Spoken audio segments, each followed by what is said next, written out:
Hi friends, சாரியில் எப்படி readymade கொஞ்சம் வச்சு ஜாயின் பண்ணுறது அப்படின்னு தான் இந்த வீடியோவில் பார்க்க போகிறோம்.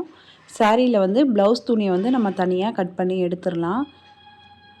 ப்ளவுஸ் துணியை எடுத்ததுக்கப்புறம் எப்போதும் போல் நம்ம மடித்து நம்ம வந்து ஓரம் அடிச்சுக்கலாம். எப்போதும் எப்படி ஓரம் அடிப்போமோ அதை விட கொஞ்சம் அகலமாக நம்ம வந்து ஓரம் அடிச்சுக்கலாம்.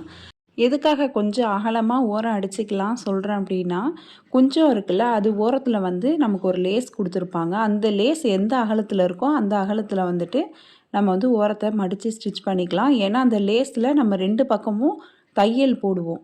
அப்போ தான் அதே அகலத்தில் இருந்துச்சுன்னா நம்ம மேலே தையல் போடும்போது நீட் ஃபினிஷிங்காக இருக்கும். இப்போ எப்போதும் போல் நம்ம வந்து ஓரம் அடித்தாச்சு. முந்தானி பக்கம் தான் ஓரம் அடிச்சிருக்கோம்.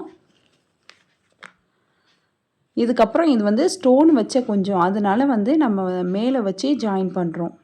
நம்ம ஓரம் அடித்தோம்ல அதுக்கு மேலே ஸ்டார்டிங்கில் கொஞ்சமாக உள்பக்கமாக மடித்து விட்டுட்டு அதுக்கப்புறம் தான் இந்த குஞ்சத்தை வச்சு நம்ம ஜாயின் பண்ணுறோம். அதே மாதிரி எண்டில் வரப்பையும் உள்பக்கமாக மடித்து விட்டுடணும். நமக்கு வந்து கொஞ்சம் லென்த்து வந்து கரெக்டாக இருக்கும். ஒரு சிலது கொஞ்சம் கூட இருக்கும். கொஞ்சம் கூட இருந்துச்சுன்னா சிசரால் கட் பண்ணிவிட்டு நமக்கு தேவையான அளவு போக எக்ஸ்ட்ரா மடித்து தைக்கிறதுக்காக கொஞ்சம் விட்டுட்டு அதுக்கப்புறம் கட் பண்ணிக்கலாம். இப்போது பக்கத்துலேயே நம்ம இன்னொரு தையல் போட்டுக்கலாம்.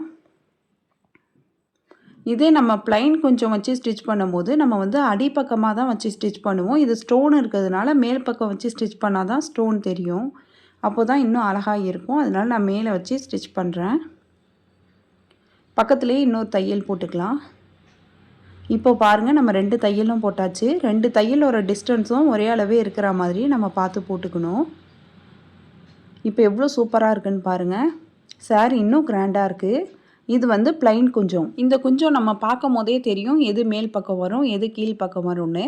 அதுக்கேற்ற மாதிரி நம்ம கரெக்டாக வச்சுக்கணும். எது நல்ல பக்கமோ பார்க்க இன்னும் சைனிங்காக இருக்கும் அதை மேல் பக்கம் தெரிகிற மாதிரி வச்சுட்டு இந்த மாதிரி நம்ம ஜாயின் பண்ணிக்கணும். புடவையில் முந்தானி அடித்தோம்ல அதை வந்து இப்போ மேலே வச்சுருக்கோம். நம்ம ஸ்டோன் இருந்துச்சுன்னா அந்த குஞ்சம் தான் நம்ம மேலே வைப்போம். ஸ்டோன் இல்லைன்னா குஞ்சத்தை கீழே வச்சு இந்த மாதிரி நம்ம ஜாயின் பண்ணிக்கணும். இதுலேயும் அதே மாதிரியே நம்ம 2 தையல் போடணும். எண்டில் வரப்போ அதே மாதிரி உள்பக்கமாக மடித்து விட்டுட்டு நம்ம வந்து எண்டு ஸ்டிச்சஸும் போட்டுக்கணும்.